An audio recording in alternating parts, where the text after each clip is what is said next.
Here's a question that should bother you. How does a computer know that king is to queen as man is to woman? Computers don't understand language, they understand numbers. So how do we bridge that gap? Let's start with the problem. Traditional programming treated words as plain strings. CAT was just 3 characters. The computer had zero concept that cat was closer to dog than to spacecraft. Early attempts used one-hot encoding. Every word gets its own dimension. Cat is a 1 in position 1, dog is a 1 in position 2. With 100,000 words, each vector is 100,000 dimensions long, and every word is equally distant from every other word. Completely useless for meaning. So what is an embedding? It's a list of numbers, a vector that captures the meaning of text. Look at this. King and queen have similar numbers. Apple is completely different.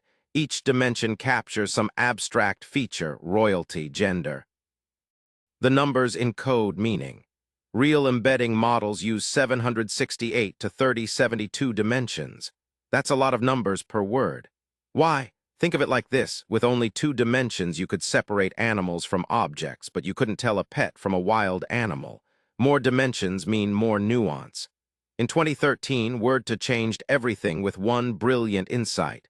Words that appear in similar contexts have similar meanings. The cat sat on the mat. The dog sat on the mat. Cat and dog share context, so they get similar vectors. Then came the moment. Vector of king minus man plus woman approximately equals queen.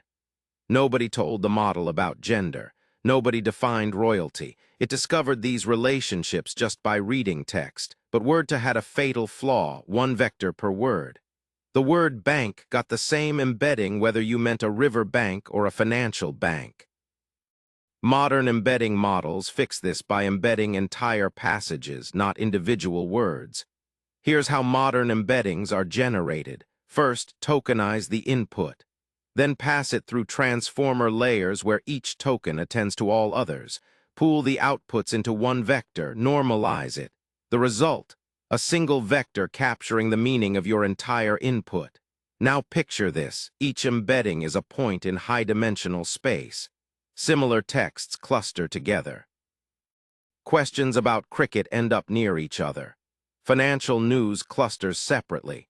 You can't visualize 768 dimensions, but the principle works the same as in 2D. Why does this matter? Embeddings are the bridge between human language and machine computation. Semantic search, RAG pipelines, recommendation systems, duplicate detection, every single one works the same way. Embed the text, then do math on the vectors. Want to try it yourself? You can generate embeddings locally for free using with the Nomic Embed text model.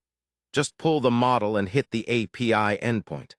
You'll get back 768 numbers that represent your text's meaning. You can even measure similarity with cosine similarity. 2 sentences about cricket, high similarity score. Compare cricket to stock markets, low score. That's the power of embeddings. Meaning becomes measurable math. Let's recap. Embeddings turn text into vectors that capture meaning. Similar meanings produce similar vectors. Modern embeddings are contextual, same word, different vectors in different contexts, and more dimensions means more nuance. This is the foundation of everything in modern AI. Next episode, you've got these embedding vectors, but how do you measure which ones are close? Cosine similarity, dot product, Euclidean distance will break down when to use which. Subscribe so you don't miss it.